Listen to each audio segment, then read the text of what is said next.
I'm not sure how many people who see this movie. I mean, I think, I mean, I knew you obviously from Near Dark, and I've known some of your acting roles, and then from Final Girls.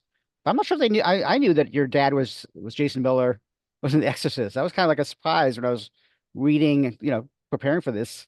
Um, what kind of led to you kind of like turning, I guess, like his experiences or some aspect of them into this movie? Sorry, can you repeat the last part of that question? I didn't hear it. I think the No worries. Yeah, what kind of inspired you to take, some of his what happened with him on The Exorcist, or some version of it, to turn into a movie? I always just thought a lot of the stories that happened during the making of The Exorcist were really weird and scary and strange. And I was always sort of interested in how that affected my dad. I also think, even though my dad wasn't a practicing Catholic, I think his life in the church growing up as a youngster, as an altar boy, was definitely traumatizing to him. And I was always sort of curious why my dad was really tortured.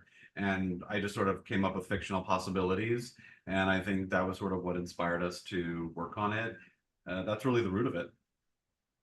How long had you been developing the script before it got going as a movie that it got funded and Really fast. Really Probably the fast. fastest development process we've ever had.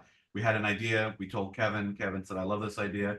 He had a deal at Miramax, and we were literally shooting within 9 months. It's had you bizarre. worked with Kevin before, or is he someone who worked He before? Or? lived down the street from me when I was a kid growing up, and I used to sneak as a teenager. I would sneak into his parties and get really drunk and pass out on the couch, and he'd have to be like, "This poor kid," and like drag me home. That's So how I know. so so yeah. So Emma, so what when you were working on the script for this? I mean, what did you what stories did you have from Josh? And how did you want to kind of like change them, or make them fit into what you wanted to do? I mean, everything we work on, is really just like starts as like a lot of conversations. We just start to yes and each other until we hit a wall, and then we go back, and then I don't know, we just stress test everything. I think, certainly so much of this is born out of, sort of lived experience for Josh as the child of as the son of a famous actor who's in a legendary movie, who is an admittedly, like very good-hearted but also complicated figure, like all fathers, right? I mean, they're all, but I think if there's one thing I can say that I sort of felt really insistent about bringing to the movie was, I really wanted to have a quiet dialogue about queer people and the Catholic Church. I'm fucking sick of watching so-called religious leaders, act like queer people are somehow not part of God's plan. And I know I sound like I'm a very God-fearing person or a practicing Catholic or something.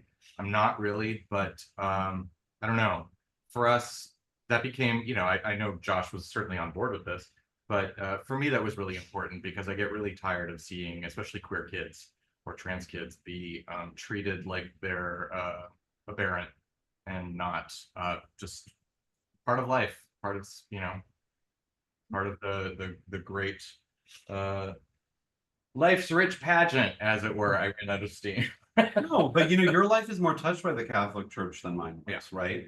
And but that being said, directly mine was too. And Yeah. and I think that so much of this movie is unfortunately rooted in, I mean, a very complicated relationship I had with my dad growing up. We had trouble in the early, like let's say the first act of our relationship and a little bit into the second act.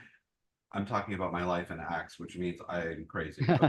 Anyway, so I've completely been poisoned by the limit. But the second act of my relationship with my dad in the final act was really close. But the first half was really challenging, and that was because of addictions and certain issues. And I think that I'm very much connected to the lead character, Ryan Simpkins' role, because it very much mirrored my own life. I didn't understand what was going on with my dad. I didn't know why he was so tortured as a human being. And I do think a lot of it has to do with the church and certain things that he went through as a kid. And I'm not saying directly exactly what happened to Russell's character, but I do feel like there's a tremendous amount of unresolved conflict. And that's what Billy Friedkin saw in my father. And that's why he cast him in The Exorcist. He went to see my dad in a play. No, sorry. He went to see a play of my dad's that my dad wrote that was on Broadway. And he saw a picture of him in the playbill. And Billy Friedkin was like, that guy looks tortured. That guy looks like someone who's having a conflict with his faith. I want to meet this guy. Would he be interested in playing Father Karras? And my dad was like, I'm not interested in being some trashy pop novel that's being made into a movie for Hollywood. He had just won the Pulitzer Prize. He was like the serious, writer as well as an acting background. But then he read the book and he was like, holy shit, I can relate to Father Karras. I can relate to someone, having struggles with their faith. And I think there's a lot of that in this movie too. I think that the actor, I think Russell and Ryan's character are all struggling with faith and a history of trauma. And those things are very relatable to us and to other people, I hope. And they work in movies, which is just a series of re-traumatization. Yes, right. Working in Hollywood is like, hi, It's just we're going to trigger you forever. yeah.